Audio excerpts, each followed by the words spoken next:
नमस्कार। वनस्पतियों के अनोखे संसार की इस कड़ी में आपका स्वागत है। रामदाना लड्डू खाए होंगे आपने। नवरात्रि के समय जब भी व्रत का होता है तो आप जो लड्डू खाते हैं इसको राजगीरा भी कहा जाता है। रामदाना का लड्डू आपने ज़रूर खाया होगा। ज़्यादातर पर्वों में यह फलाहार के रूप में खाया जाता है। बचपन में जब हमारे यहाँ मूंगफली बेचने वाले लोगों के खोमचों में रामदाना का लड्डू भी ज़रूर रहता था। हमारे यहाँ तो हमारी ननिहाल में नानी रामदाना ही भेज देती थी। उसे भून करके हमारी माँ उसे गुड़ में लड्डू बनाती थी। रामदाना को राजगीरा भी कहा जाता है। राजगीरा को शाही अनाज कहा गया है। जैसे अभी जो मोटे अनाज भारत के थे वो श्री अन्न हो गए, मिलेट्स हो गए, वैसे रामदाना भी एक ऐसा ही अन्न है।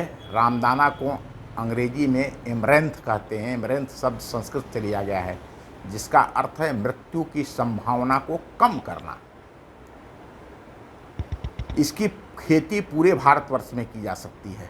यह हमारे आहार का मुख्य पोषण का आहार है जिसका उपयोग हम 9 के बराबर कर रहे हैं। इसकी फसल 90 से 100 दिनों में तैयार हो जाती है।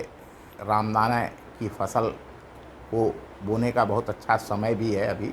रामदाना को दाना के रूप में या आटा दोनों के रूप में आसानी से प्राप्त कर सकते हैं। रामदाना का रंग और वज़न दोनों ही हल्का होता है। जब यह फूल जाता है तब इसकी खीर और लड्डू चिक्की बहुत अच्छी बनती है। वही आटे का उपयोग उपवास में अधिकांश किया जाता है। रामदाने का आटा, उसको जो लोग उपवास में ये करते हैं। रामदाना हल्का होने के साथ साथ प्रोटीन युक्त भी होता है।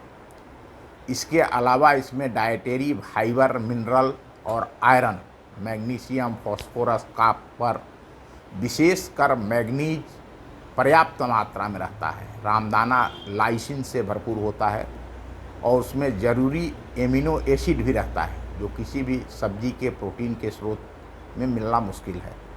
सबसे अच्छी बात यह है कि आप राजगीरे को, रामदाने को दूसरे अनाज जैसे दाने जैसे मकई के साथ मिलाएंगे तो यह असाधारण अमीनो एसिड का संतुलन बनेगा जो मांस और दूध से भी ज़्यादा बेहतर होगा। अगर हम रामदाने के आटे को मकई के आटे के साथ मिला देते हैं तो यह मांस और दूध से भी अधिक प्रोटीन वाला भोजन तैयार होगा।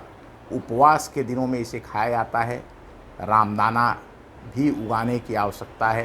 ये जैव विविधता में इन फसलों को, इन चीज़ों को हज़ारों वर्षों में हमारे ऋषि मुनियों ने रिसर्च करके निकाला हमारे लिए। तो भोजन में विविधता आए और हमारी जैव विविधता बनी रहे, इसके लिए रामदाना, राजगीरा की खेती भी अवश्य की जाए। धन्यवाद। नमस्कार।